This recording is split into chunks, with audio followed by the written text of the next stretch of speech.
you have time at the beginning and no money. It's weird when you work like 30 odd hours a week for somebody else, because the mindset from being an employee and showing up at a job is different to being in it for yourself and working on these things. Because you can certainly work for, I mean, I could certainly work for hours on end, like 80 hours a week or something, doing stuff that I love, but whether the stuff that I'm working on turns into a paycheck is the big difference. This is Way of the Artist with Brandon Colby Cook and Evan Schulte. Identifying your blocks and demystifying your struggles so that you can claim your own path and make your life a work of art.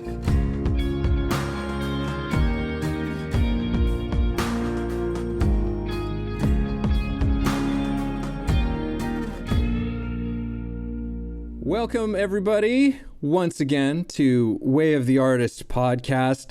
We've got another fantastic guest lined up, just in case people had started to get a little tired of just Brandon and I chatting about the things that we chat about.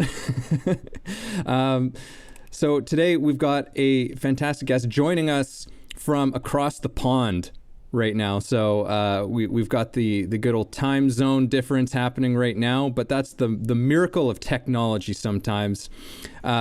We've got Emma May on the show today, and she was introduced to us by our good friend Marco Pasqua. She is the creative director and founder of Emmerse Studios. It's a creative studio working in game development. She is a designer and illustrator of the UK award-winning and best-selling card game Quirk, which is now licensed to Gibson's in the UK. She is recognized as a rising star in the toys and games industry in the UK. She has a background in 3D modeling and animation. And if that weren't enough, she's most recently the author of a book, Immerse Yourself, How to Go It Alone and Break the Mold. Emma, welcome to the show. Hello. Thank you for that introduction. How are things in lockdown over there? Nothing much is happening, to be fair. It's like, what more could be said about it at this point in time? No, it's one of those things where I work alone quite a lot anyway, and then lockdown happened and it was just like, I just don't go to shows, I just stay at home and work. Yeah. And then every day is the same, so it's not really that exciting, but I do work on some exciting things. So what do you do when you're at home working? What keeps you busy? Sometimes Twitter. But yeah. That sounds like that could be dangerous. It is, yeah. When you get into like a stream of 10 people talking, and then everyone keeps replying.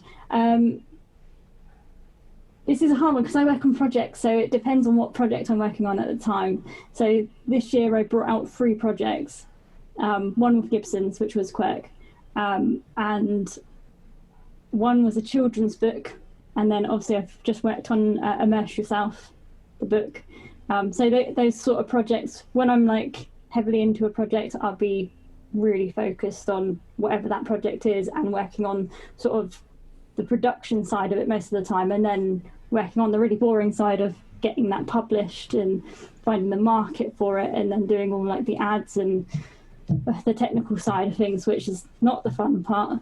So that's why I kind of erred when you're like, so what do you do? And I'm like, just a stunned look. So yeah. How do you come up with a new idea? Like, it sounds like you got a lot of different creative projects going and you push yourself in many different directions. What inspires you? What gets you like, or how do you even come up with something to decide I'm going to do this? That's the hard thing, because I mean, my ideas they've sort of formed from my friends. So years and years ago, so like 2012, when I was hanging out with my friends and we were talking about products that we wanted to buy, that kind of sparked product after product after product. So the first product I created was called 365 Days of Getting into Character, because my best friend wanted a Tony Robbins free personal power 365 Days of Personal Power by Tony Robbins, and thought it was something that you could like listen to every day and get like one little thing and be like, yeah, I'm going to power on with my day. And then what it was a 2-hour seminar on a disc. She's Right. like, this is not what I wanted. So it's like, I'm going to make you the book. I'm going to make 365 days of getting into character, where every day gives you something random, funny, positive. It was trying to be more positive than anything else, but it ended up being really silly. And then from that sparked the card game, Cards with Character, because somebody told me the book was too hard to do. And they were trying to be a pirate for 20 minutes, and it was driving them insane. So I was like, that sounds like a drinking game. So we went on to create the drinking game, and we tested that, and I kickstarted it. So that was in 2013. Actually, both projects were in 2013. And then that's when I invented Quirk. So about 5 years later, I picked up my card game and showed it to a bunch of people, and they were saying, you should bring this out at Christmas, it sounds great. And then I developed that into Quirk. So the thing about the drinking game is that it wasn't a 2-player game, and they were saying, well, if you could make it into a 2-player game, then it's got more salability. So that's sort of what I worked on, and within, it was something like 2 weeks, I'd repurposed all the artwork, created the new game, and then took it to market. Wow, very cool. So I want to like just back this up a little bit, just because like you have such an incredible diverse catalog of creative artistic things that you have done.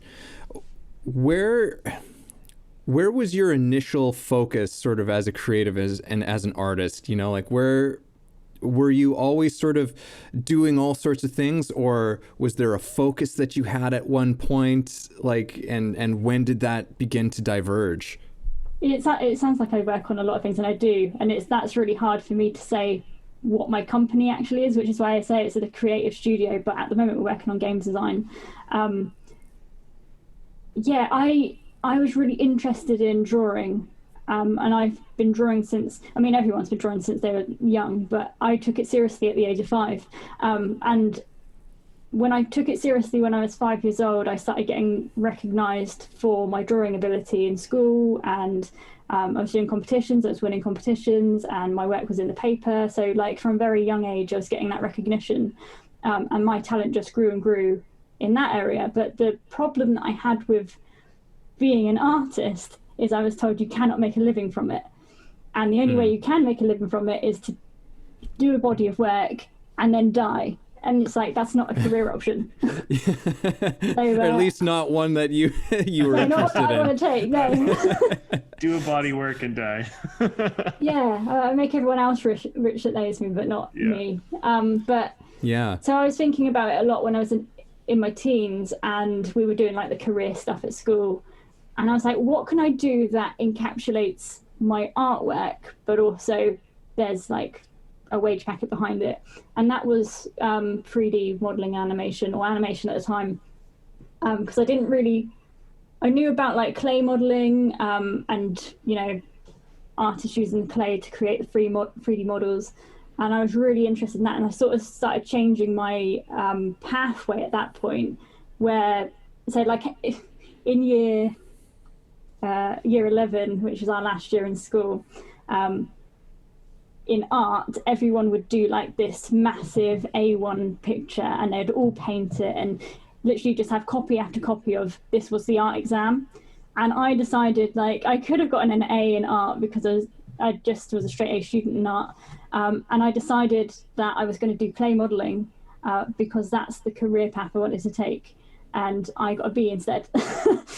So that's kind of where I started to change, and then I knew, you know, at the age of 15, 16, that I wanted to be in 3D modeling and animation, and that it's kind of annoying because I had 2 years of college to go before I got to university, and I just was like, there's nothing I can do in these 2 years that would get me closer to where I need to be. I just need to go to university so I can study the software. So I kind of had 2 years of art, and I did computer programming and music tech and free art subjects. or 2 art subjects, and then in my second year I ended up dropping 2 subjects and taking on 4 art subjects, which is a lot of sort of homework if you have like portfolio work that you have to do. And they still class me as a full-time student, even though I dropped some classes. But yeah, so I spent a lot of time doing sort of artwork there, and then moving on to university, where I finally got my 3D degree. But then since then, I haven't really used it. I have on some small projects, but yeah, I've got that background behind me, and this is the reason why I go into video games now, because I've still got those talents. But yeah, my focus is on sort of the artwork, character design, drawing. It's all really like that's still there, but I'm also running a company, and how do I produce value to my customers? So what's the thing that I can produce now that's going to be the most valuable? And for me right now in lockdown, that was writing a book on my journey, where I've produced 10,000 packs of cards and sold them, become a bestseller, and licensed that on, and also won awards for it. So anyone who's starting out in the board game industry that's interested in how do you create something which is such a hobby product and then actually get the success with that and get it into the high street, that's something that's very difficult to do. So can I take the journey of the last 2 to 3 years or 4 years that I've done, and then combine that in the book, and then give that to the people that could benefit from it the most? So that's kind of like, that's why I've done those sort of projects, rather than completely in my element of doing the art, which is where I more favorably would be.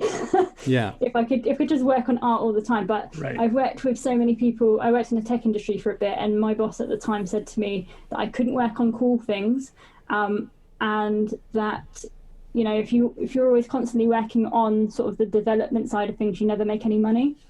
So I have to work on development for a short period of time and then go into the other elements, which end up taking a lot of my time. That's great. Thanks for sharing that. I mean, it sounds like, so your art and the creative side, all that development stuff, that's where you get the fulfillment. That's where the real artistry exists for you. And then these other things like your business and the book or the model in which you put that out, that's like the vehicle. And it kind of seems like kind of what you're sharing is that you need to have a vehicle with your art if you want to make money in your lifetime. Or in your day-to-day. Someone, I can't remember, because I had a mentor at one point, and he said that I have a really weird brain because I'm able to focus on the art and the technology at the same time, and you're using 2 different parts of your brain to do that.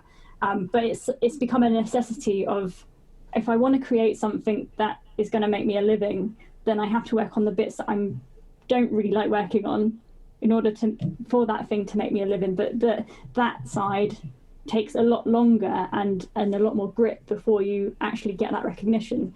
On the other side of that, you have to create, again, going back to creating a volume of work and continuously creating lots of small pieces of work that some are making it, some are not making it, until you find that thing. It's kind of like throwing the mud at the wall and hoping something sticks. Right. But I think what I've done has been more concise. So there's, on the one hand, people say come up with loads and loads of ideas, put them out there. Or on my side, which this is how I've been like told to work, is work on one thing until it gets there. And so I've got this sort of belief that no matter what you're working on, you can iterate on the process of that until it gets to, or become something that will fit that market, or you're designing something that you're interested in and it merges into the market that you're working towards. So if you want to work on something completely creative, you can start with all your own ideas, but then you have to be willing to go out there and put it in front of someone who could possibly buy it, and let them tear it apart until it becomes something that is still your idea, but has all these new features and benefits to the person that's actually going to buy it. And then it sort of merges into something that will sell. Makes sense. Well, Evan, I don't want to step on your toes. I mean, there's a few things that I really want to get into. I mean, first maybe just like quickly, was doing a game, like a card game, something like you're the first guest we've ever had who's done something like that. Was that ever something you had thought of doing before, or was that something that just sort of stumbled into it? It's not something that I thought I would have done. There's a lot of stuff that comes back to me working in the tech industry. So I worked for a company where I started as a production technician, and I was on minimum wage and doing the same job every day, building computers. And then I not randomly, it was very not planned, but I had a job made for me and I became a product designer. Then I became a product architect, and I designed a product that made them millions. At least by what I can tell from what I scoped when I started the project, and by the estimate of what they've sold, they would have made millions on the product. I've gone off track, but there was a reason. Did the fact that you helped design this thing and it helped this company make a lot of money, did that help you kind of think, well, hey, maybe I should open my own wings? You got me back on track. So because I had taken that journey and I started designing products for them, when I left the company, I was thinking about what I could do. And I used to I've done so many self-help books and things like sort of writing down your goals and where you want to go. So I've written down, and I don't know when I'd done this. I had done it when I was actually employed, and I had written down all the projects I wanted to work on in my spare time. And I had the book, the 365-day book, it had the card game, and it had other project ideas I had. And I literally wrote next to them whether they were dead ends or if I could actually work on them and create something out of them. So there was half a plan there, and I kind of put that on the back burner. And then when I actually left the tech industry, I found this, I started working on the game, and then later I found this list. And the list literally had no, card game, yes. And I was just like, whoa, that was maybe a year before I had started working on the card game. So maybe possibly in my subconscious, I was thinking, this is something I could possibly work on again. But only because it was a product that had some marketability to it, not because it was a project I really wanted to work on. And then the second thing was because I was working in tech industry and I was creating these products, I was learning the process of designing through talking to customers, to doing all the testing with it, and then eventually to sales. But I left the company before we started selling that product, and I really wanted to learn the whole cycle. So design it, design and develop it, go and test it in the market, find a market for it, and then see if I can, because I knew all the background stuff from how they worked. So could I do that on my own and actually prove to myself that I can do this? And so it was sort of my own personal mission to see what I could do with an idea, whether that was a card game or not. It would have been something, and I would have probably done whatever I could have done to get those volumes and get that success. You're like an entrepreneurial artist.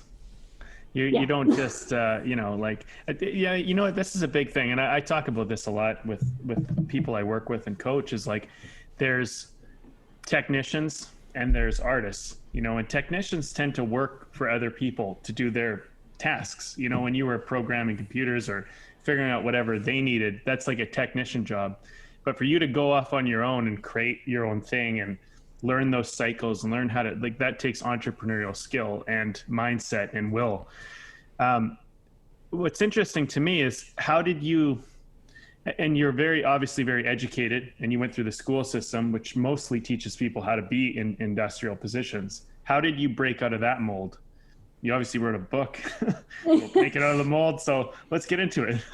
Yeah, that's the thing. Because I picked that apart in my own journey through personal development. And it comes back to that whole thing where my path was to follow the grain like everybody else. And, in that art exam, to get a big A1 piece of paper and do what I'm really good at and draw something and get an A.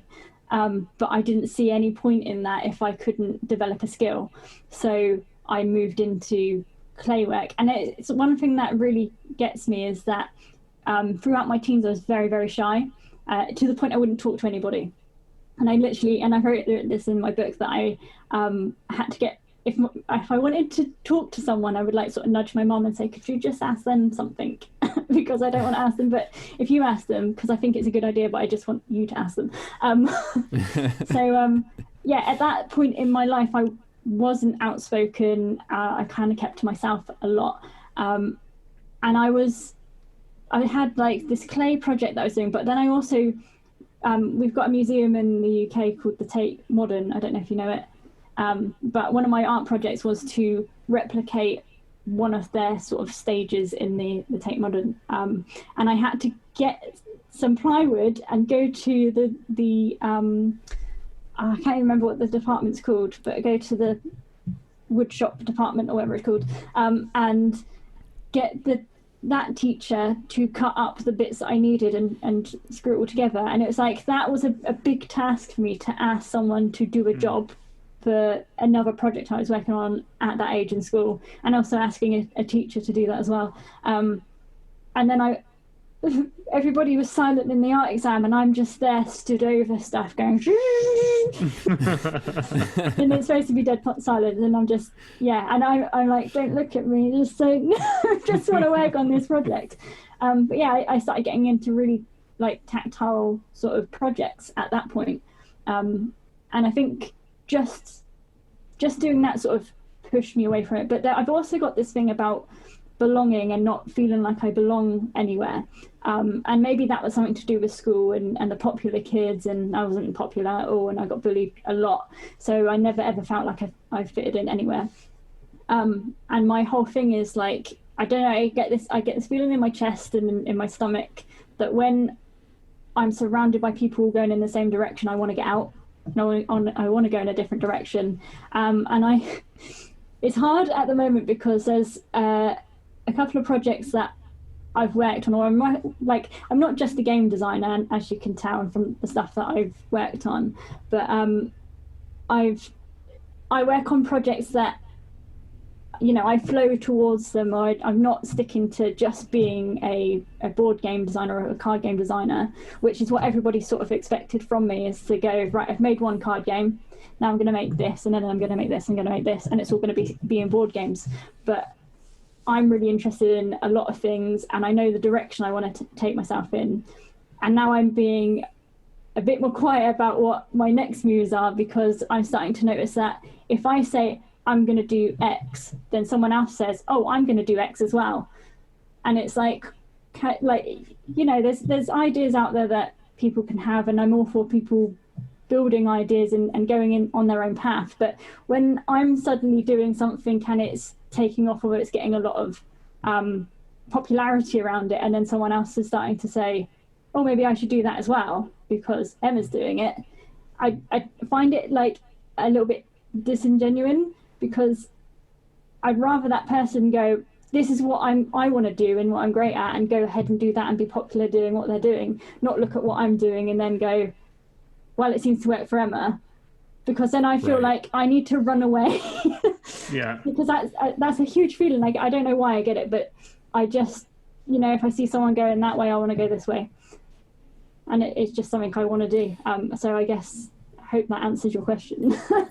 Yeah, I mean, that's super interesting thing that you're bringing up, because, you know, like so many people say, it's like, if you're doing something, you just like tell the world that this is what you're doing, you know, but sometimes that's not always the case, you know, like for everybody is different. Sometimes it's good to have things that are just for you. It's good to have that sort of element of mystery, something that's just kind of for you. And especially if, you know, because you know this side of yourself that it's like, well, if other people are doing it, like knowing that means like, yeah, if I tell other people and then this happens, it's going to distract you, and it's going to take away from your, you know, ability to really throw yourself into something, which I find really fascinating. It's like a really good boundary to have for yourself. it's a new thing for me because I mean with the community I'm in, it's nice to tell them what you're working on because then they become interested in what your next thing's going to be. And I am talking about we are designing a board game. I've got a friend of mine that really likes Quirk and wants to create a board game version of it, and we're now working towards a board game version of it. But I've got a bigger plan for my company that I want to go in that direction with, and that's kind of like people know about it, but I'm not really talking openly about it at the moment. So yeah, and it's just to stop the copycats, and that is just because I'm starting to feel like I'm putting something out at the moment, and then I'm seeing other people say, oh, I've just done this and it's similar to you, and it's like, can you just, you know, if you're going to do something that's similar to me, just be honest about it and talk to me about it, because then I know it's not a direct copy of what I'm doing. But like, it's like somebody knows that they're copying me and doesn't want me to find out that they're copying me. But it just causes a weird sort of relationship between us. And yeah, yeah, I think you can kind of see that. But yeah, I kind of don't understand it because I'm just sort of on my own path, following my own thing. I think it's good for an artist to be tight-lipped about some things. I do. I think you're paying attention. You're seeing what's out there in the world, and you know the world is not always people. Yeah, this is my opinion. There's a lot of people that are very selfish, and they're thinking about themselves, and they haven't built a lot of empathy or compassion. And it's just, we live in this world, and we live in a world where people or social media is out there, and people feel like they need to be special. And sometimes they think if they can get an easy way to be special or important, and they don't have to do the work, they're going to do it. And people have done this throughout history, like in various ways. You know, it's just other forms of stealing. And so, yeah, I think artists, you know, I think that's, some people wonder like why artists don't talk about their process all the time or what they're working on, or, you know, and it's like, because when you're actually doing something cutting edge and people see that, especially if it's not done and it's not presentation ready, people can go, oh, they kind of jump on to what you've already cut the edge on. You know what I mean? Like you've already reached. And I think, you know, I think what you're doing is really smart. You're looking out there, you're seeing certain behaviors, you're seeing certain things that are out there, and you're going, yeah, I'm going to keep this one close to my chest. And I think that's a smart thing. I think as an entrepreneur, as an artist moving forward, I think that's a good quality you've developed. And I think you should trust your instincts. I actually think it's a really good thing. Thank you. Yeah. It makes me think of a quote from Alan Watts, where he says, like, if you're going to outwit the devil, don't let him know you're coming. Yeah. That's so good. I like that. Also, I want to say it's very inspirational too. You know, for someone who was bullied and you know couldn't ask people, to learn how to ask for help and to learn how to come out and talk about the stuff you're doing and be here on this podcast. I mean, that's very inspirational. There's a lot of people out there who, you know, they feel bullied, they feel outsiders, and they haven't really tapped into that thing that's inside of them. And I mean, it's great that you're sharing stuff with like a book and you're sharing your process, because I mean, I was bullied when I was a kid. People wouldn't know that, but I had to come out of my shell, you know, and here I am talking on a podcast every week, you know, and it's just like, that's the thing, right? Sometimes, you know, a person just kind of giving you a little bit of encouragement or sharing their story. So if I could ask you, like, Breaking the Mold, this book you wrote, what's that all about? What's the deal? So it's basically my story of going from having a card game that didn't sell very well to selling 10,000 copies of it and then licensing it to Gibson's, and how I did that all on my own, from designing it, illustrating it, testing, sales, marketing, getting a bestseller on Amazon. I got to the point where I was making 100 sales a day when it was coming up to Christmas. And I literally just had to sit back and I couldn't do any more.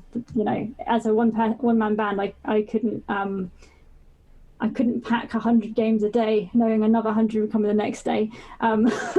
So it's just, how do you get, I'm one for good problems. I always have good problems. I just couldn't get rid of the good problems. But yeah, it's understanding how do you just come up with an idea and then have this sort of outrageous success. And so I go into detail about my journey, about people I've met, and how I sort of developed from, like, I literally was made redundant from the tech industry. I've started a life coaching business. I had saved up about $8,000 of my money to move out of my parents' house and decided to put that into the life coaching business. And I did really well at helping people. I found like I was growing quite fast on social media with the stuff that I was helping people with, and I'd always come up with like unique quotes because I've done so much personal development myself, and I know that I can recognize triggers in other people and then help them to overcome those problems. But the problem that I had with life coaching is that I'm a product-based person, and helping people in a service-based capacity meant that I felt like I had to give it away for free. And also because of the nature of it and it's conversational, I didn't feel like it was work. I just sat there talking to someone, would find a trigger. Most of the time, depending on who the person was, they would either cry because it was something that was so revelational to them that they went, oh my God, I've not noticed that before, and now I can see it and I can now release it and move on from this. Or it would have been, oh my God, that's it. I need to get off the call right now. I need to go and work on this project because I've got the motivation for it now. Like, I've not had the motivation for it until this point, and you have to stop talking because I've now got to go and do it. So that it worked really, really well, except for I wasn't making money because I wasn't charging people for that. And also I didn't want people to become attached to me in that way, that I could always solve their problems, because my mindset is I can solve product problems and I can also understand behavioral problems and how to overcome them and find solutions for people. And it's sort of one of my top skills is being able to see like random patterns and then connecting dots for things that don't look like they go together and then can go together. So from that, I moved straight onto a product-based business, sort of knowing that's where I wanted to be, having run out of my money, and then started up a company in the UK. And literally, this was the weirdest thing about it was that it's called Emmerse Studios because I was going to start a VR company. And I was networking in the VR community, and I got a university involved, and we were going to go for an Innovate UK grant. And I decided that I didn't know what I was doing. And I was also building up these projects. This is where I was talking about the card game with people. I had the book that I was showing people, my 365 Days to Get Into Character. And I kind of decided that I should pull everything back and work on a card game, because working on, getting £100,000 straight away and not knowing how to run a business is probably the biggest mistake I could have made. And I was running far too fast. So yeah, I came back to something that was workable, and then developed it that way. So to answer your question about what's in the book, it is the journey from starting Emmerse Studios and how I went from having a business that wasn't, successful. I didn't really talk about my life coaching as much in the book, but it's about having that one idea and then being able to take it all the way. When you see I think it's 2,000 to 3,000 people enter the board game space every year, of people who are interested in games that see a new board game developer springing out of nowhere, and they go, well, if they can do it, I can do it. And anybody can become a board game designer. You can go away tonight, sit down, work on some mechanics, and then decide, I'm going to put some artwork on that and I'm going to take it to Kickstarter. And there's so many people that are in the artist mindset. And that is not easy to do. It's not easy to make a game, but it is the easiest part of the process, to sit and work on the bit that's really fun and develop it and test it and, make it a good game. Some people don't test it. There's a downfall there. But some people think I can make a game, someone else has done it, take it to Kickstarter, make 10 grand, and then I can become a board game designer. and then they go to Kickstarter and they fail a campaign, and then they do another Kickstarter and they might fail that second campaign, and then they struggle, or they get success with their campaign and then they don't really sell any more of their copies, but they've got 1,000 games sitting in the back and they've sold 100, and now they're working on the next game, and it's like, well, what are you going to do with so much stock now that's sitting behind you? And it's about sort of unpicking how I sort of just entered the board game market as a newcomer, and within 2 years I was recognised as a rising star in 100 most influential people working in toys and games in 2019. I didn't get into 2020 because I didn't do anything big that year, but I'm hoping for 2021. But I don't know, because this year's been it's thrown us off a little bit. So yeah, it's really strange how quickly I got recognised in the industry. I literally went, and I talk about again in the book, 1 year I go to Toy Fair, London Toy Fair, and I'm walking around like a little lost child. I don't know anyone, I'm not talking to anyone, I'm just like, wow, there's a lot of stuff here, and there's sort of two sides to the industry. So you've got like the board game community, hobbyist board gamers, and then you've got the toy industry, which is like the big companies and sort of, you know, business networking side of things, and commercialization.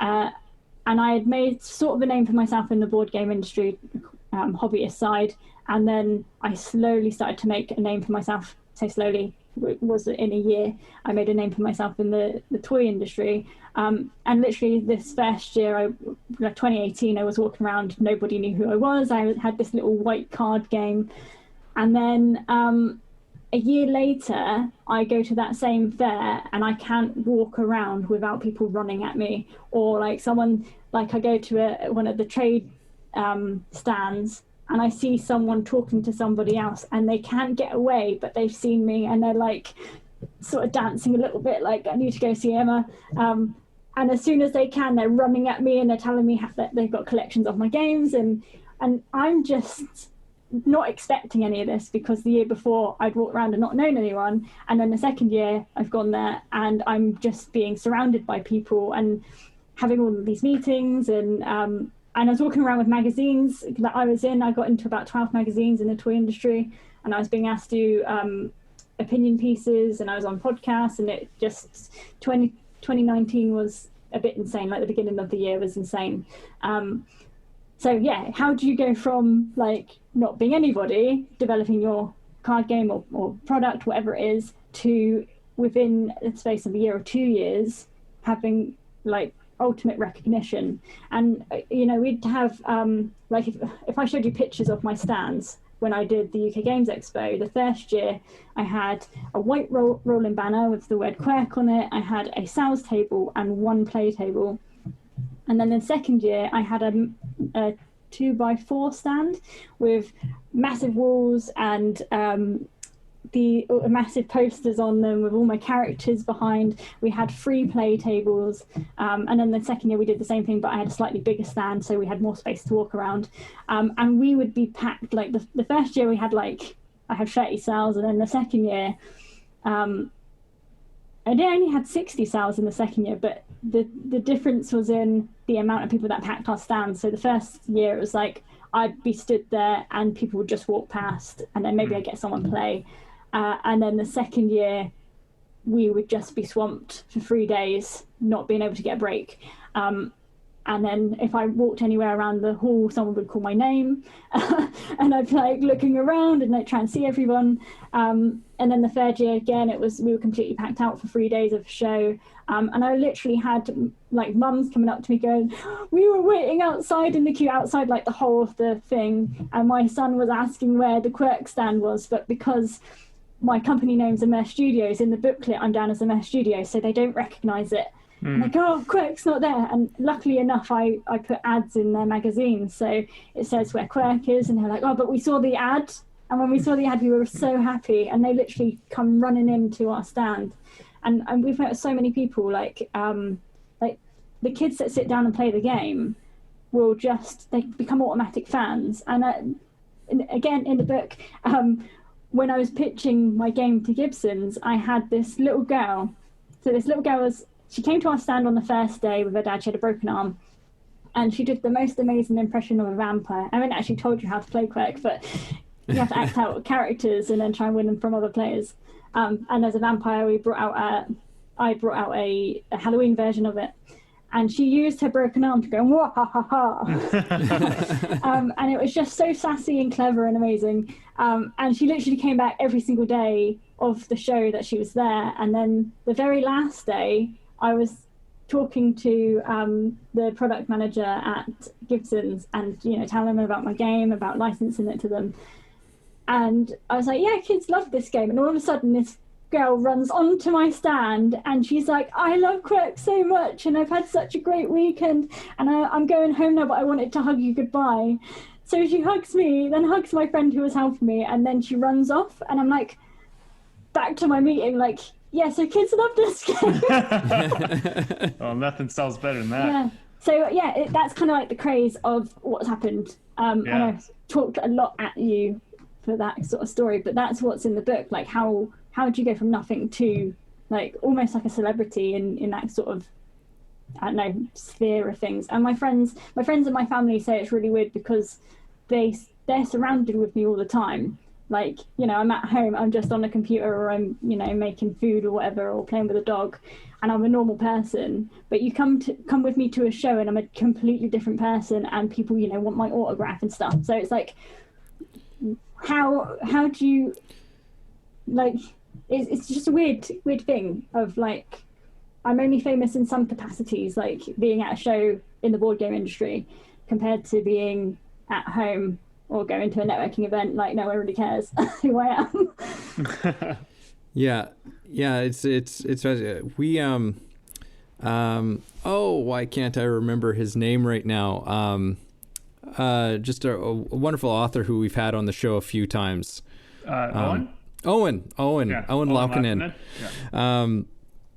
He's the same. He's a very kind of like quiet, unassuming, writer of fiction, and most people would pass him on the street and they wouldn't know anything about him. But then he goes on these these book tours when he puts something out, and it's just like he's got all these people showing up, and it's just and it's just this weird, crazy whirlwind of celebrity. And then he comes home and everything's quiet, go and walk the dog. And there's something interesting in that, actually. It's like, because your art obviously is making an impact, right? It's affecting people's lives. And there is I think a lot of times artists want to, people who are creative, sometimes they want their art to like fulfill some personal need. Like they want to be famous, but that's like a reality that we don't always realize. It's like, you're not necessarily famous everywhere, like that, and in some ways, until you're like major superstar famous, there's probably a lot of time. So then like there's almost like two lives, you're like at your shows and people know who you are, and then you're in your normal life, and I don't know, you might even feel like you go back to that kid who couldn't talk to anybody. You know what I mean? Yeah. It is really weird. Like, it depends who I'm around, and I do sometimes still feel like that. And I think it throws me off when people are like, because they have that fandom around Quirk and like meeting me and everything. It's weird when someone's coming up to me and then they're stuttering when they're meeting me, and I'm like, I'm just a normal person. I have a conversation with anyone now, but it's weird when you have to sort of start putting those boundaries in as well. So when we did the UK Games Expo 2019, we were so packed, we didn't get a break till I think it was 4 p.m. At least that's when it started to quiet down a bit. But it was not just people playing the game, packing our stand out, and it was only me and one other person. But I'd also have people come up to me and ask me questions about how do you become successful in the board game industry. I had interviews, I had my suppliers coming to me, and I was just completely surrounded by people. And I kind of got to get to that point where, and you kind of understand it now, why some celebrities are like, they don't talk to their fans or whatever. They're just trying to live their life. And I only get this when I'm at shows, and it's like, my capacity to demo games and do all of these requests at the same time is very, very limited. And it's not like, I want to be friends with everyone and talk to everyone and give them all advice and stuff, but at some point I'm going to have to say, no, I don't have the time to do that. And then kind of be a bit not rude, but like it might seem rude that I'm cutting you off to go and talk to somebody else, and that has happened, and I felt so bad that someone's went, oh yeah, I've heard of you and all this sort of stuff, and I'm like, I can't even fathom who you are and what conversation I'm having right now, because 10 other people have just said the same thing to me and everything's a blur now. So it's hard to manage at shows, but then, you know, I step away and I come to my normal life, and this is why, well, what have you done in lockdown? Nothing really, because you know, my life is all about shows and going to see people and seeing the joy that my game creates. That's great. Well, I mean, thanks for sharing that. It's you know, I think it's good for people to see like a little bit of what celebrity actually looks like, you know. And I think actually I'm not really a celebrity though. Celebrity in your own in a bubble. In your bubble. Yeah, in your bubble. Well, hey, it's still a bubble and you're still a celebrity in it. So but like if you're a celebrity all the time, like if you're so famous that every single person knows your name, I mean, the amount of boundaries that you'd have to draw, and like it would be, and the amount of weirdos that are out there. Yeah. I mean, it's just a reality. There's a lot of people who... It's not something I want. No. I just like to, I always say, like, I just want to do the art, be behind the computer, just have the fun, you know, and have fun with my friends and stuff like that, and just have that sort of quiet life. But at the same time, I want to create products and get recognition for the products. Yeah. It's like being like a celebrity tourist or something, you know, like you get to like do the tour of being a celebrity, you know, every now and then, and it's like, all right, and then kind of just have a sense of normalcy and just get to be with yourself to a certain extent. I want to switch gears a little bit, just because as this conversation's been going on from the outset, there's this sort of very interesting thing that I see going on with you and your life and your career, which is this fascinating play between creativity and artistry and utility. And that's a fascinating relationship to me, because, you know, in some ways the utility can often foster creativity, but at the same time, utility can also prevent a creative person and an artist from pursuing certain things. So I guess I want to ask you kind of a question that's maybe a couple of parts here, but have you found that, you know, in pursuit of creating things that are of value and of use, which I think is so important in creativity and artistry, is there's a connection. It's not just for you, but it's for someone, it's for something, it's for a purpose. But at the same time, are you still also just creating things that are just for yourself, that are just kind of like for the act of creating something and not for some ultimate purpose? I don't think I've done that in a long time, to be fair. But in a way, I'm kind of doing both. So I'm just thinking about this question a little bit longer. I'm doing both because ultimately the things that I am producing come from a place of, I want to do, like my ex-boss said to me, you can't do it just because it's cool. But my head goes, I want to do it because for some reason I'm really interested in doing it, and it is cool to me, and I do want to do that. And like I've created this new character for Quirk called Mischief Monster, and he's really cool to me, and I want to put a little bit of personality into him. He appears in a new Quirk game, but I want to really develop him into something completely brand new. There is nobody needs Mischief Monster in their life, but can I create a reason for somebody to have Mischief Monster in their life? I probably can in some sort of capacity in my creative way. So I'm always sort of speaking to my creativity in, can I do a drawing of this, or can I just show you, it's up here. This is Mischief Monster. So yeah. I spent, for people that are listening, this is a plush toy of a monster that I created. This took me 27 hours to make, but I just have to show you, it's based on this character here. Yeah. Yeah, I saw that when I was going through your website, and we'll link the audience to go and check it out, and they can see Mischief Monster for themselves. Yeah. So yeah, nobody needs this, but you know, will people want it? Kids absolutely love it. They see the Mischief Monster and go, I really like that character. And then you talk to people in the entertainment industry and they say, but what is the need for it? What is it about the character that makes it loved, or what's its purpose in sort of a storyline? So there's like so much stuff that you have to put into it. Again, it's another learning curve of how do you make something completely creative into something that is needed or wanted, or, you know, for that entertainment purpose. Because it's one of those questions I find very hard to answer, because when you go into like the entertainment industry and when you're in the entertainment industry and you're going to business development classes and having mentors, and they're saying, okay, but what is the problem that you're solving with this?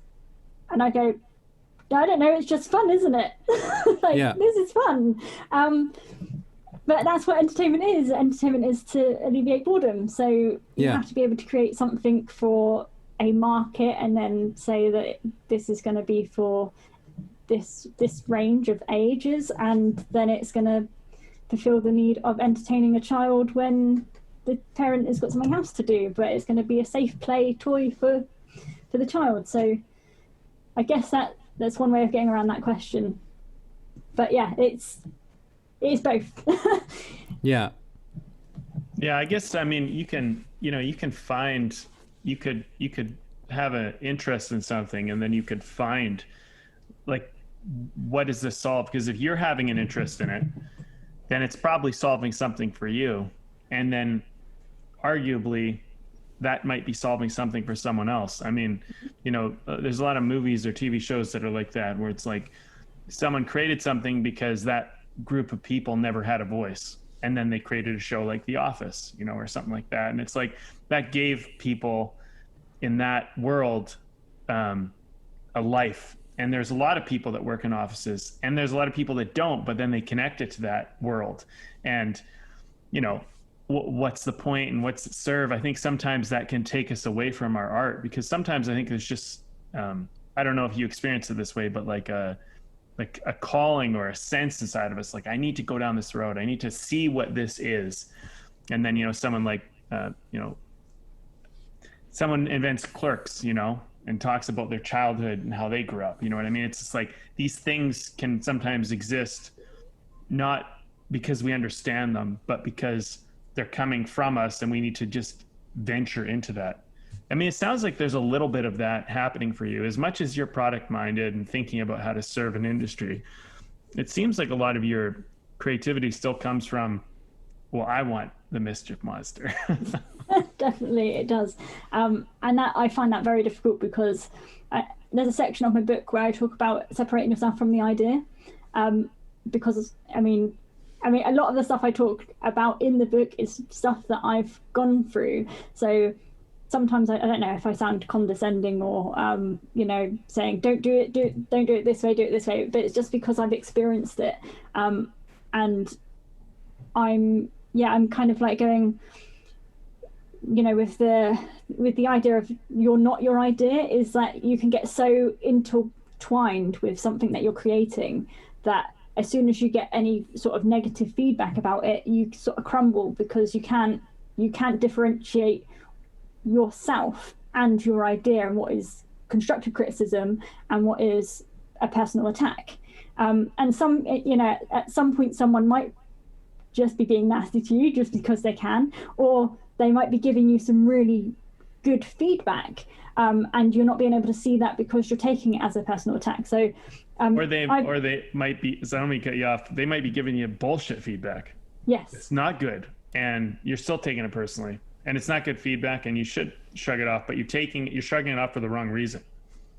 Yeah. So I kind of talk about how to take criticism, or how to take any kind of feedback, because I mean, I've just recently filed an application for something, and I only got 50%, 56% successful in it, and I'm super excited about it because they're telling me where all my weaknesses are, and I get to go, okay, well, I can take all of those weaknesses now, and I can actually present myself in a better way. So I've got another project coming up where I needed that information. I didn't know I needed that information, but now I'm like, oh, if I have to do this next thing, then I'm going to have to take that and work on those things, and that's going to give me a better presentation next time.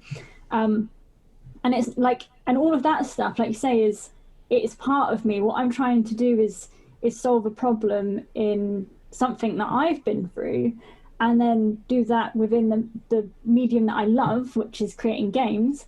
And then, yeah, I've lost my train of thought.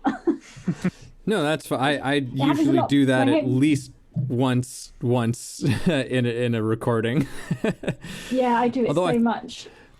But no, I think that you bring up such a terrific point for people who are, in any creative field where, in some ways you've got to put yourself out there. Like that is a huge challenge. I don't know if have you ever read the book The War of Art by Stephen Pressfield? I don't think so, no. Oh, it's one of our favorites around here, and what you're touching on, which is amazing because you've discovered this on your own, through your own experience. But he talks about a lot of what you're saying is he has this thing of going pro. Going professional means stop. Don't be so identified with the work that you do, because you won't survive, for one, but also you lose your ability to learn. And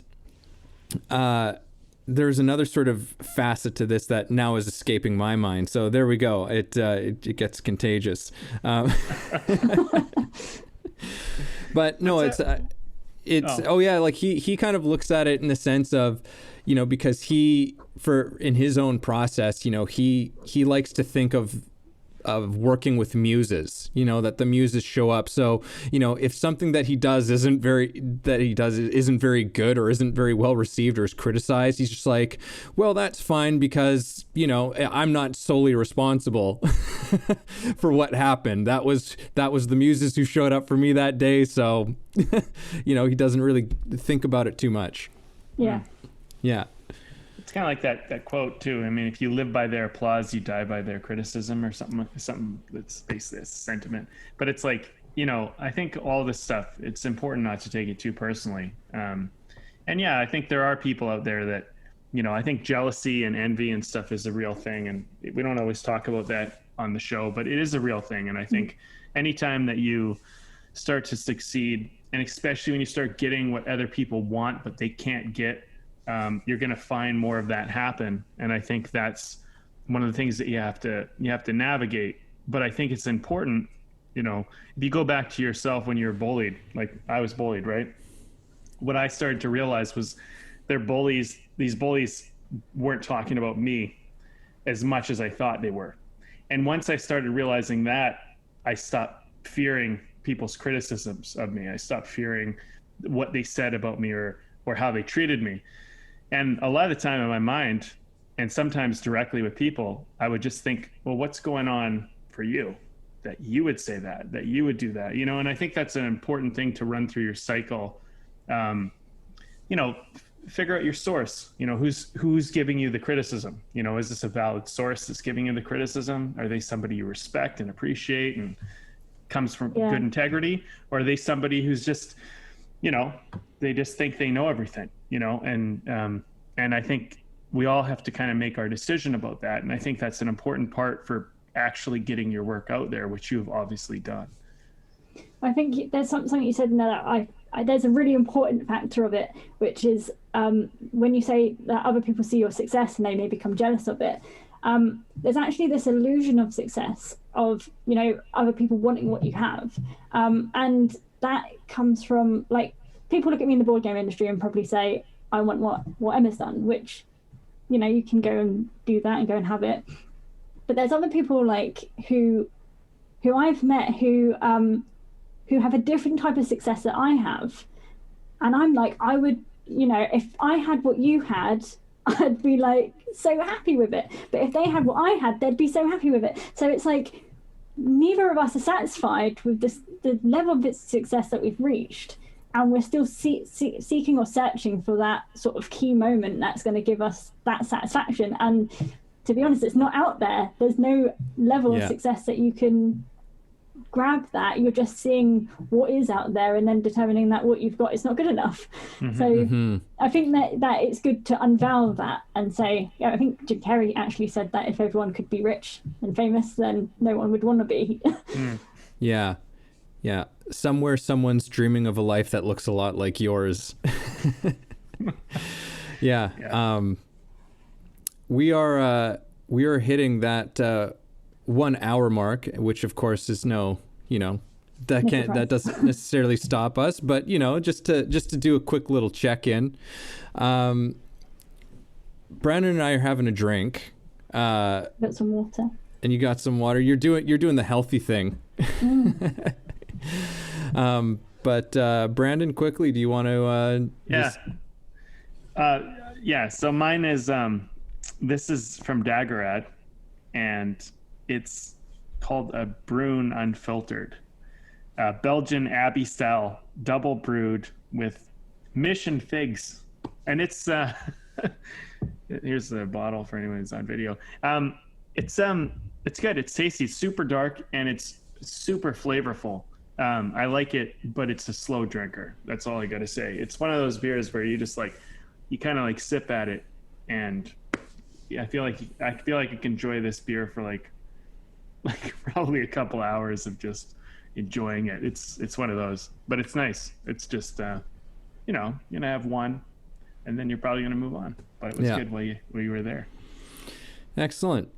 Well, I'm drinking a vanilla stout from Red Racer, who normally I like their stuff. This one is this one's just not really working for me. Just not working for me. It's better than the first few sips were, but that it's no, not this time. Not this time. So anyhow, after that little diversion, we've got some questions for you, Emma, if that's all right. Yeah. Brandon, do you want to kick this one off, or do you want me to go? You start it. All right. Emma, what is the most important book you've ever read? Oh my God, what a question. Right, I'm just going to look up. Most important, I don't know. I've got a lot of Holy Grails of books. And one that I'm actually in the middle of reading, which I've been in the middle of reading for maybe about 2 years now, is the book Good to Great. I don't know if you've read it at all. I have not, but yeah, I've heard of it. I would say it's kind of hard to read because of the way it's written, because but at the same time it's great, because it talks a lot about what makes a leader, or even like a leader of a company. One thing that just sticks out in my mind, probably the last thing I read out of it, was the hedgehog concept, and now I can't remember what the hedgehog concept means. But it's just full of great little things about what actually made a company last for years and years and years. And I just find those sort of things very fascinating. And I want to choose another book as well. The other book that I really like is Blitzscaling. But I like to combine books and ideas. So there's another book that I've uses the same principles but in different ways. So the other one is I'm going to get the title wrong. It's something like The Millionaire's Pathway or something. That's the wrong title. But it basically talks about how you go from how you step up in a company, and blitzscaling does the same thing and talks about this sort of stepping method, or even a wishy-washy method. And I don't know what, I'm just so fascinated by it, because in the Millionaire Pathway, whatever it's called, I want to call it the Millionaire's Fast Lane, but that's a completely different book. What it talks about a spectrum, and I think I like it because it talks to the artist side of me, of colours and he talks about it as musicians, and he talks about how when you're starting a business and you start in red, like you start in a red phase, and the red phase is infrared and red, and it's where you're not making any money, but you might get drips and drabs of money. And then you move into the orange phase, which is where you're chasing clients all the time. So you'll make money as long as you're constantly marketing yourself and constantly chasing other people. And then it goes into the yellow phase, which is where my business was for quite a long time, which is where you don't need to chase anyone, but people come to you all the time. So you're making money because people will keep coming to you. And that's when you need to then move into green. And I've been trying to move into green for ages, but now I've licensed my game away, so I'm back at red. so in green, this is where you're starting to form the basis of a company, and you're bringing other people in. And he talks about it in a really great way, because he says in the first three colors, red, orange and yellow, you're solo. And he talks about being in yellow as octopus arms, because you're doing everything. So like me, I was doing all the design work and I was doing all the marketing, the sales. So you're doing everything. But then when you're trying to go to green, so he calls you the lead guitarist. So you're there playing the guitar in the front, and you're main center stage. And then you have to go to green, which means you have to move to the back and you have to play the drums, and you've got to keep the rhythm while everybody else are the stars of the show.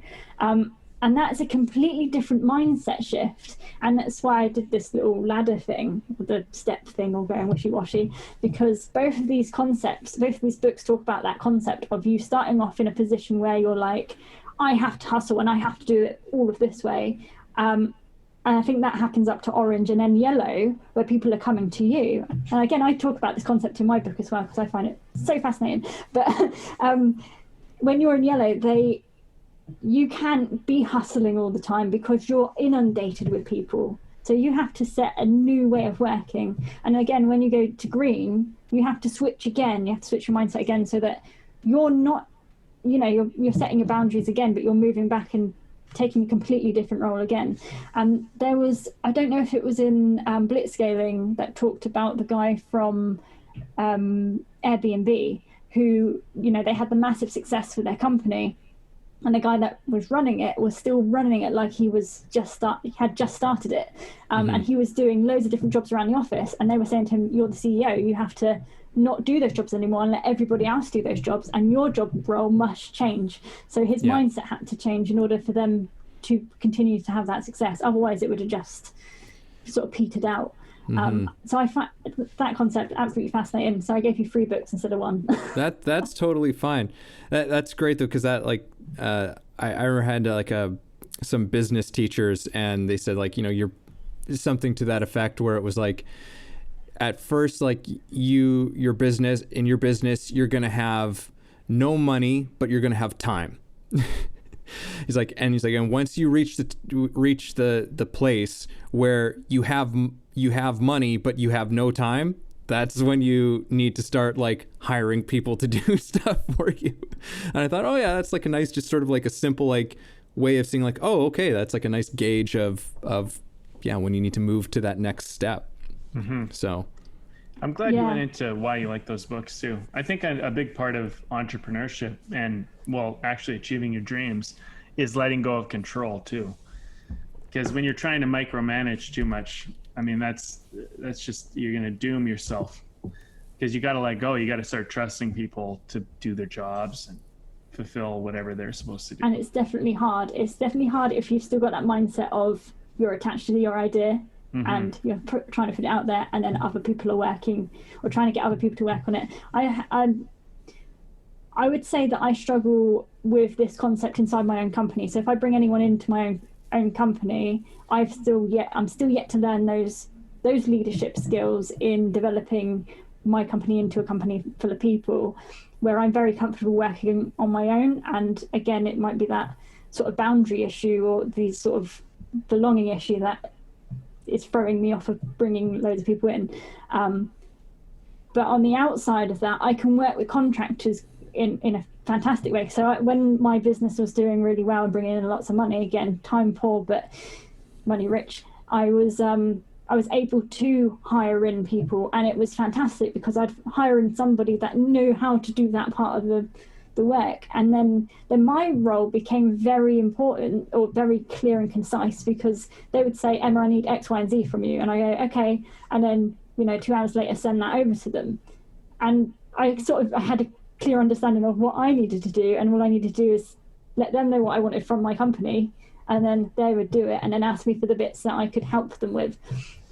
And that went really, really well. But yeah, it's coming back to what you said before about you have time at the beginning and no money.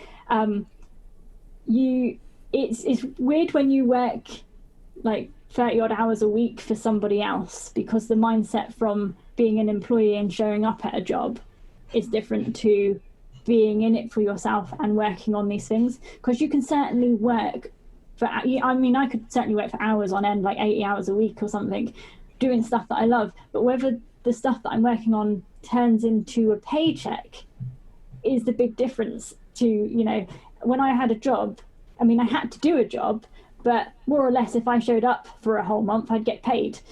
And, even if I did the bare minimum, I would get paid. If I do the bare minimum in my job, I don't get anything. So I have to work, and I have to not just work on just the bits that I get given, but I have to work on the most sensible things that are going to produce money.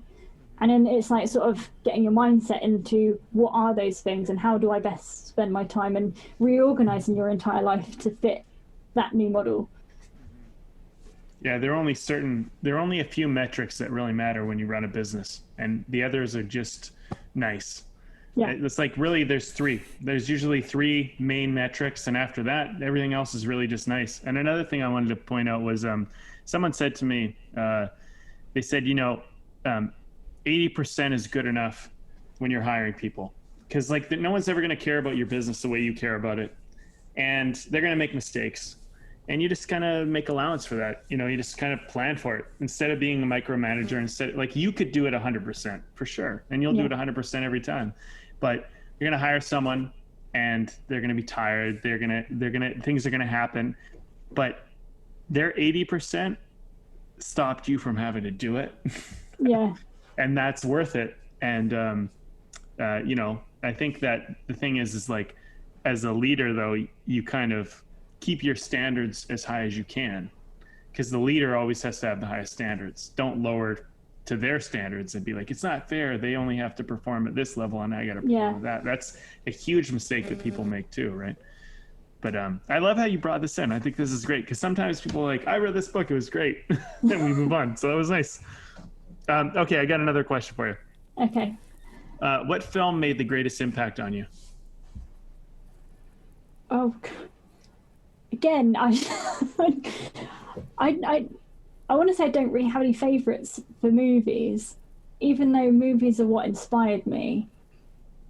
So it's probably going to be the wrong answer, but then there's no right answer here. I'm going to say Shrek, because Shrek is the movie that I watched that I can get a job in doing 3D modeling or animation. So yeah, definitely Shrek. Cool. That's great. Shorter answer for that one. Yeah. What is a song or an album that takes you somewhere? It's going to be a newer band for me. It's going to be, what are they called? American Authors. And I can't remember what album it is, but they've got an album that's really, really good, and I just love the music in it. Cool. I don't know them at all, but I'll have to check them. I'll have to check them out. American Authors? Yeah, one of their most popular songs is "Best Day of My Life," but it's not that one that I'm talking about. Well, not that album that song's on. I think the way that he writes his music is really nice. I mean, I write songs as well, so I'm very influenced by music. Cool. All right. Where do you think creativity comes from? every time you ask a question, do you see like my deer in the headlights look? You're like, oh my God. Where does it come from? I gotta think about it for a little bit. I shouldn't really think about it. I should just say, shouldn't I? And then that's where it will come from. I think creativity comes from I'm always there, like or a fascination or a curiosity that you're not satisfied with until you really search and find what it is through whatever medium it is that you create that in. It's nice. It's not an easy question. I like that. I like that answer. That's really good. Yeah. No, it's not that there's there's no right or wrong answers. We're just probing we're probing into this stuff and want to know what other people think about it, you know. Just thinking about it a bit longer. Because that comes when I say fascination and curiosity, I'm talking about I do a lot of journaling, so I know, and even writing my book, I know that when I was writing my book or when I journal something, my brain always goes along the same lines, even the same sentences. So when I was reading my book back and I was formatting it, and not formatting, but editing it, and I'd be like, oh, I've written about that, I really should write about this, and I start typing in the sentence, and then I should have just read it because I'd already written that sentence in the same exact way. So I reckon, like, for creativity, like, we're quite limited as human beings, but our creativity actually comes from like an influence, and the curiosity and the fascination is the stuff that we then, you know, we want to find out more about that. Like, you watch a movie and then you find out about the actors or what the actor's been in or what their relationships have been like because they've captured you in some way, and that you want to find out more about what's happening. So I just kind of feel like that's, you know, creativity comes from the things around us that we surround ourselves with, because I think I could never come up with anything that I've not seen or heard or had some sort of experience of, even if it was really minor. So it's got to be something that I don't know. I don't think it can come from anywhere. It might do, because like you have dreams and stuff, and things come through dreams. But yeah, I think it's like, if anything did come through, because subconscious, I think comes from subconscious. It's an amount of things that have been sort of jigsawed together in your subconscious, and then at some point come to the forefront of your brain and you go, that's an idea. But I also think that speaks to why, when you're like, you know, if you're in lockdown, for instance, it's harder to come up with ideas because you're not able to go out and experience other things that could then trigger a connection between something that you've done and that new experience. And that's why when you're like, or maybe in the shower or like on a trip walking, you suddenly get an idea, and that you can slot it all together. I like creativity. It's great. We think so too. All right, your next question. How or where do you find inspiration? I feel like this is like I just answered that question. Yeah, I know. I was going to say, it's like you've kind of already touched on this, I think, but I'll still leave that. Do you actively do anything to go find it? Find inspiration. I guess I find a lot of inspiration in other people's content, and not social media content, but like reading people's books and really understanding them.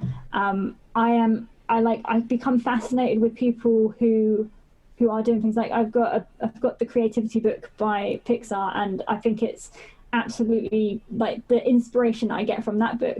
I said to my friend, I started reading it and I put it down because I was so excited about it that I couldn't read it.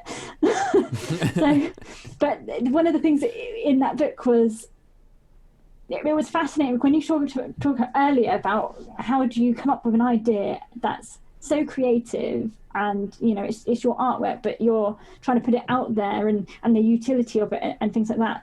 And you look at Pixar and you know that they came from a small section of LucasArts that was a pixel based, their VFX sort of side of it, that they were building, and that they were testing. Sort of they built the render man, and they went, okay, well he had to sell that part of his company. He sold it to Steve Jobs. But they went, okay, a way to make money out of this software is to sell it to car companies that can use that 3D software to render their cars or to do their websites with, or whatever it is, or their production lines. Because that technology is used in that area.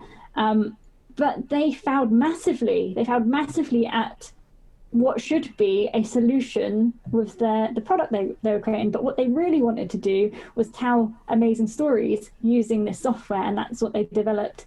But I mean, I think it took them losing like £58 million before they went, actually, let's take a risk on something we really want to do, which is tell stories, which again is that massive development process, but it's something they were passionate about. So they went ahead and did it. And, that's $1 billion company. And it was one of the best moves they could ever make. And that is entirely inspiring to me, because I've got people around me all the time saying, you've got all of these skills, you could do all of these things, which would be really purposeful in, this genre, but I'm not passionate about it. I'm passionate about the creativity, the art, the games, the things that people say are cool and not, they make money. They make money in a different way. And it's just understanding how, I think, the thing about Pixar, and this is the reason I relate to it so much, is because it's them saying, well, here's the right thing to do, but here's the right thing for us to do.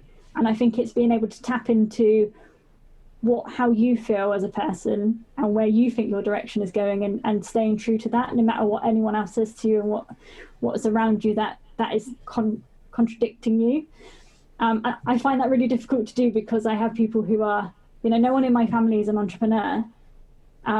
Actually, one person is, but they weren't an entrepreneur as I was growing up. But I've been around people all the time that said, go and get a job and earn a wage. And then there's me that's made £100,000 in 2 years creating a card game, and still I can't get through to those people that there's a different way of earning money that's not going to get a paycheck from someone else, which is actually really limited. And so my inspiration does come from these people that have, like I say on my book, broken the mold in a different way, who have bent the rules, who have done something that, they've been so daring and creative with, and it's worked out for them. And it's just having that courage to go out there and do it. And one of my favorite sayings, it's literally written on everything on my personal social medias and things, is I don't know if you've seen the movie Cemetery Junction, but it was in that. And they say a quote that is, throw your heart out in front of you and then run ahead to catch it. And that's how I live my life. Like, throw your heart out in front of you and run ahead to catch it. And I do that all the time with my work. Nice. I filled the gap. Yeah. Mind the gap. So what would you tell your childhood self? Oh, that's gonna make me cry. I think about the 5-year-old me quite a lot, and what 5-year-old me would think of the world, or thought of the world back then, and what I'm doing now. Still a hard conversation, but I think maybe that you get to do what you want to do, or maybe stick with something, stick with something you love. Beautiful. All right, you've got one more question. Okay. What would your future self tell you right now? My future self? How come I haven't met them yet? Wait. If I've met them now, and now. How far in the future? You didn't specify. Hey, it's up to you. Yeah. My tomorrow self? It could be, I mean, I guess thought of it like a 10, 20 year. Yeah. Yeah. No, I was just joking. I don't know. So now I'm just imagining who I would be in, I don't know, X amount of years' time. There's a version of me that's really hit where I wanted to go. And I guess, I don't know, that person is still me now, so that I'm going to make it if I work hard enough at it. Nice. Fantastic. those are hard questions. What would you tell yourself, your future self? What was your question? If we were to answer our own questions? Yeah. That's funny. That's actually something I was recently just thinking about. I was like, one day Brandon and I should actually, answer these questions. We ask everybody else these questions because we're like, these are great questions in our opinion, but we've never actually told people what our answers would be to that. So, what would you tell yourself today, Evan? If your future self was talking. That is a tough question. I feel like there's a lot of things. But it would probably be something like, trust that the path is going to appear beneath your feet. Step out. Just keep on, just keep doing it, and it's going to be great. It's going to be beautiful. Yeah. I think my future self would say something like, oh man, so many things are coming to my head that I don't want to say. No, my future self would probably say something like, you're designed for this. This is whatever challenges you're facing today, and all this stuff is it's all designed for where you're going. So I like that. It's really nice. Embrace this. Like you're gonna look back at this and you're gonna see why, and it's all gonna make sense. And I say that because I think about my younger self now, and I'm like, I think about some of the stuff that I went through, and it's like, you just embrace this, because this is you're doing it. You're on that path, and it might not look exactly how you think it needs to look, but there's a reason why it is this way right now. So something along those lines. I think we've all sort of said the same sort of thing. Yeah. Are all the answers the same? Like sort of similar? No, but they have, I think they all have through lines. I think that's the thing. Like Evan and I, since we've been doing this podcast, which we did 165 episodes of the B&E podcast, which was just us talking about artistry and industry and finding that balance. And then we started to notice these kind of consistencies, and we thought, this is more a philosophy. So we call it now Way of the Artist. And we find those now, but we just embrace that more. We embrace that side of it more, because we kind of got to the point where we decided, like, talking about the balance between artistry and industry is kind of like, it's kind of a conversation that we didn't need to do it anymore. It was kind of like done, and we realized it's evolved into something more. And it's not just about being an artist. It's like a path, you walk a life, you have a life, and you can bring creativity to it. It doesn't have to be, what you learned in school. Like, just like for you, for example, like, I've talked about this a lot on the podcast. Like my issue with school is that it indoctrinates you into earning a wage and being a technician and thinking that's all that you are. And I think that's fascinating, that idea. Yeah. And I think Way of the Artist for me personally is like, well, what if you left all that indoctrination? What if you just abandoned that? Where would your heart take you? Where would you go? And you might find that it doesn't align with that.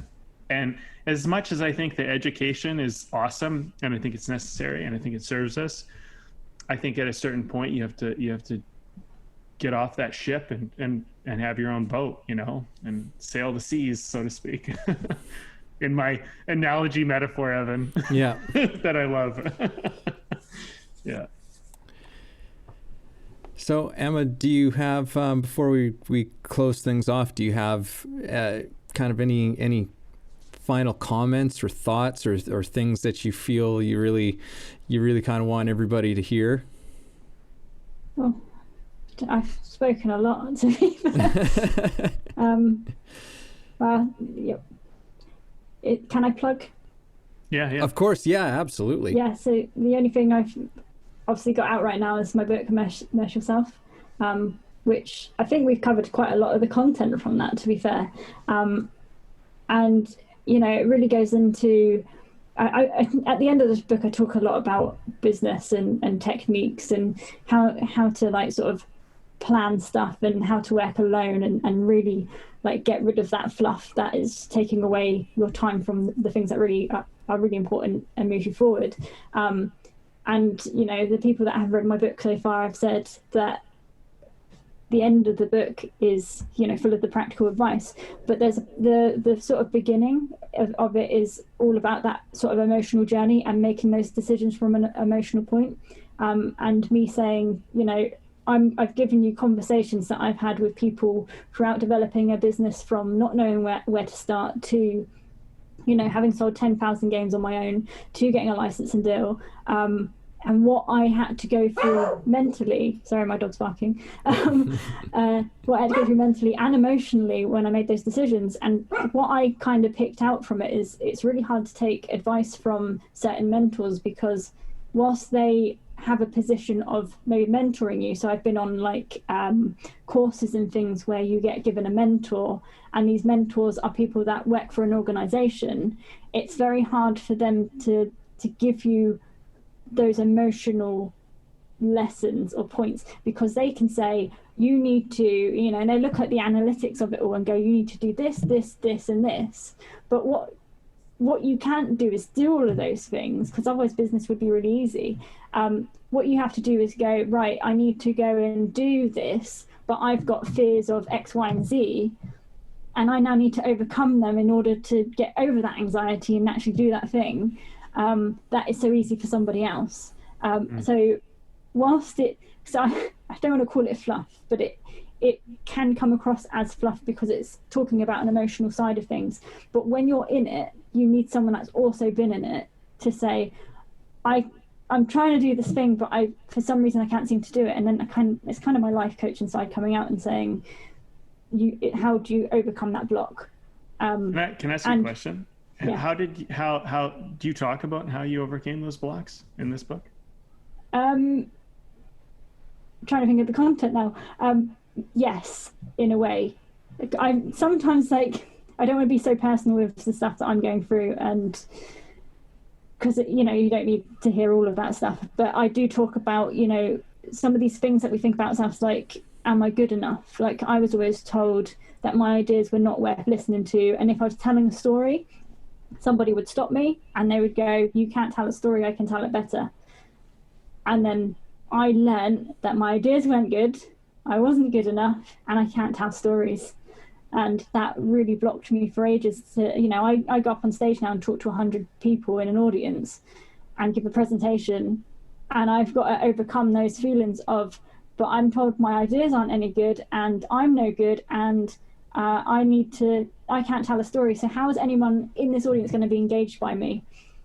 So I've got to do a lot of work on myself to go, actually, I am good enough. My stories are worth listening to because people keep asking me about them, and they keep asking me about my ideas, and my ideas sell. So they don't mean anything, but I've still got that emotional feeling that sometimes holds me back, because I've been asked to go and do something and it scares the life out of me, and I'm going, that's the old thoughts, that they're not worth anything anymore. The new thoughts are that I can do all of those things, and I can step out there and do it, and I just have to break that barrier and go and do it. And that's sort of that comfort zone. So yeah, I kind of do talk about some of those. I talk about elements of Quirk. I do it in a way of talking about Quirk and how I felt when I was doing Quirk, or what emotional decision I was going through at that point. Because some of the massive things I've done, I've went up against billion-dollar companies for trademark issues, and I've won as a solo business owner. So having to develop a product and get it to market whilst you're also in a trademark opposition with a billion-dollar company is like you're trying to tick all the boxes off that a business analysis is saying you need to do X, Y, and Z, and then you're also fearing all of these emails coming in, how much money you're going to lose, whether you're going to lose hundreds of thousands of pounds and put yourself in debt because you're trying to win an IP battle, but still making sure that product becomes successful. So yeah, I do kind of, in a way, but some of it I have to be careful with. Yeah, it sounds incredible. Yeah, no, that does sound amazing. It sounds absolutely amazing, and I can relate to a lot of what you're saying personally. as well, just like with some of the specifics of your own sort of path and journey and things you had to confront. And it's just like, oh yeah, that rings a lot of bells for me. There's a lot of people that will look at, like, if they look at me now, if they meet me now and they see my energy and they see, you know, me doing all these fantastic things, they could probably put me in a category of she's really popular and she's like really confident. But really, you read my book and you know, that person probably thinks they're not. They read my book and see where I've come from and how I've grown. And a lot of people say that, like, nobody would have thought that I'd be the person to go up on stage and talk to people. Like, if you met me, you know, 8-10 years ago. But, you know, we're all going through that. And even if you think of, like, maybe one of the most popular celebrities right now who's, you know, on fire in their career, and you probably don't realize how much anxiety they have. And it's just nice knowing that someone that has been successful is battling the same things as you, and they still had success. So you have the opportunity to do that as well. And I think that's really what I try and get across in my book, is that, you know, the reason I'm telling this story, and like I'm not even the biggest creator in the board game industry. There's people who have cracked it bigger than I have done, but I feel like there is a story to tell, and those people aren't telling that story. They're not telling you how they're doing it. You've got to try and get into certain circles to have those conversations. Whereas I'm sort of and that's the hard thing, putting it all out on the table and saying, here's exactly how I did it, and even not completely in depth, but like in depth to a point of, this is what I was doing throughout this year, the second year, the third year, and now to this year. Now, you know, then giving you a wealth of information of, here's these things that you might think about emotionally, and here's what you think about if you're going to go for like your intellectual property, or if you're going to start a company, here's all the things you're going to think and maybe go through emotionally before you can make some of those decisions. So yeah, I hope that really helps people. Mm-hmm. I think it will. I mean, I think it will tremendously, because one of the guys who I read a lot of his material, his name's Jeffrey Gitomer. He has this quote. He says it's something like, you already know what to do. The problem is you're not doing it. And I think that your book actually confronts why you're not doing it. And I can personally relate to that, you know, on so many levels, because it's so often I know exactly what I need to do, but the emotional feeling about doing it, the thoughts that I have, all that stuff needs to be worked on and needs to be confronted often before you can do the thing. And I think a lot of people struggle with that in so many different areas. So if they can gain any insight on solving that for themselves and see your journey, I think it's going to be fantastic for them. Awesome. Yeah, I always feel before I do anything massive, I always feel it in my chest tightening up, scared, and then I don't close my eyes, obviously, but close my eyes and then jump and just do it anyway. Like, there's got to be a moment where you go, I'm just going to do it. I'm just going to do it, and I'm just going to work it out as I go along. And I think that's got me through a lot of some of the stuff that I've done in the last 4 years, because I've taken opportunities that my guts went, don't do it, you're too scared to do it. Like, the talks in front of hundreds of people, I don't want to do. I never want to do them. But the other side of me is like, but if you do it, it's an opportunity to grow. So I just spend the whole time being scared, and then I just go and do it. Well, just once again for everybody, before we close things off here, just tell everybody, you know, the name of your book and where they can find out more about you, and we'll say goodbye.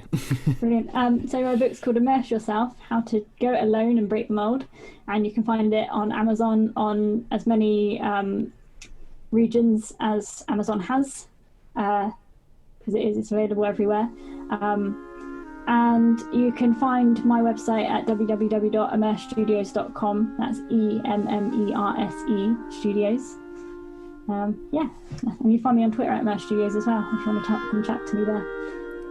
Terrific. Well, thank you so much for coming on the show, Emma. Thank you for having me. It's been great.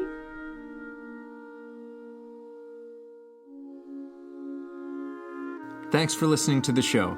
If you got something out of this, if you feel it improved your life or your journey in any way, please take a moment to subscribe, leave a review, or share the episode. You can also support us on Patreon, where we have tons of great bonuses. You are the ones that make the show possible and help us to thrive. Thank you for joining us.